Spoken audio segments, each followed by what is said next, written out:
CJ, you're in the yellow. Yeah. Everybody knows what yellow means besides the bright sunshine we get. What do we get, 300 days of sunshine a year? You guys are out here all season long. You got it. It means slow down. And I think that as we wind down the season, a little over 3 weeks left, we want everyone that comes and visits to leave healthy and safe as they've arrived healthy and safe. So I think that's the big message that we have going on right now. And that message can be broken down into so many different areas, truly, but it's all just about, we had some good stuff to say off camera about people coming here for vacation. It is spring break, and you know, we've been skiing all winter long, so we don't want to get lackadaisical and get complacent with safety. And the people that are here on vacation, we don't want them to get hurt, so we all got to help each other. And what are some of the big points about, like, the skier responsibility code? No, I agree, and I think that with everything that you're saying, Mark, and I think that the biggest thing for us is that skiing in control and having a spatial awareness about you. And obviously with these spring conditions, as we get into this weekend, it's going to be sunny, warm. You're going to see the melt freeze of the snow. So pay attention to the changing snow conditions, and as always, you know, hydration and sunscreen. So when you talk about melt freeze, we're talking about first thing in the morning when it sets up, that snow is fast and hard, and then by noon or a little bit later, the snow gets really soft. So it's two different types of skiing with the conditions. You need to be aware of that.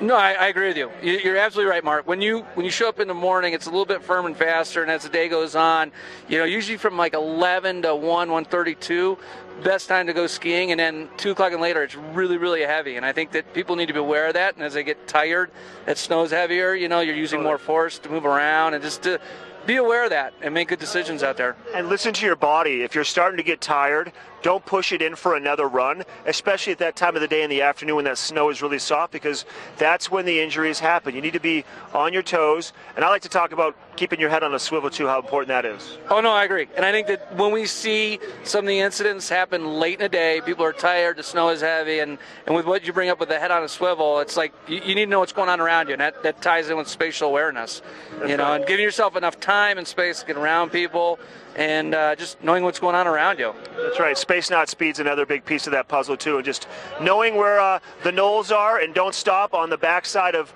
any knolls where you would be hidden from people coming from behind you. Very good. Yeah, no, you want to stop in a safe place. You want to be seen. So obviously, off the side, on top of those rollers or knolls, you know, you don't want to be over the roller on the blind side where you're susceptible to getting involved in a collision, for sure. And then another big one I got is they just keep popping into my head. Merging onto trails, another big piece of the puzzle. Right? No, it is. They all are. But when merging, you want to look uphill to get in the flow of the traffic, and that goes with starting as well.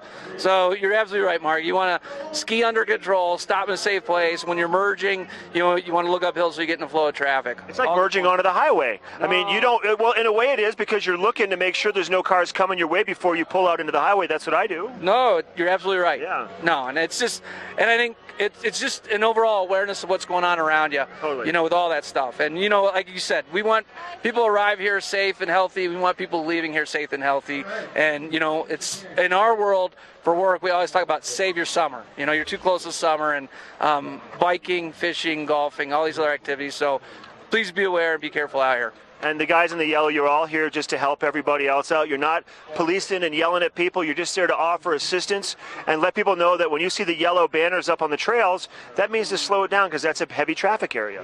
Right. You know, I think our biggest key is guest service, and we want to get people in the right areas doing the right thing. And like, if people understand that we don't move the slow signs around, there's about 5 runs on our mountain that we help people and to slow it down there. And if you want to go fast, there's Golden Eagle downhill run or Centennial. Go as fast as you want. We won't even be there. But in those other areas, take it easy, you know? I would suggest don't go as fast as you want down Golden Eagle, except when they groom it. But still, it's quite a trail. CJ, thanks for being here today. Mark, thank you. Always a pleasure. Always a pleasure. You guys have good information. And if you have any questions about safety or anything mountain related, find the guys in the yellow, because they know a lot more than just how to tell you how to slow down. We're going to be right back. More with the Opry Show. We're going to go down near the Park Hyatt and check out the Champagne Bar. We'll be right back.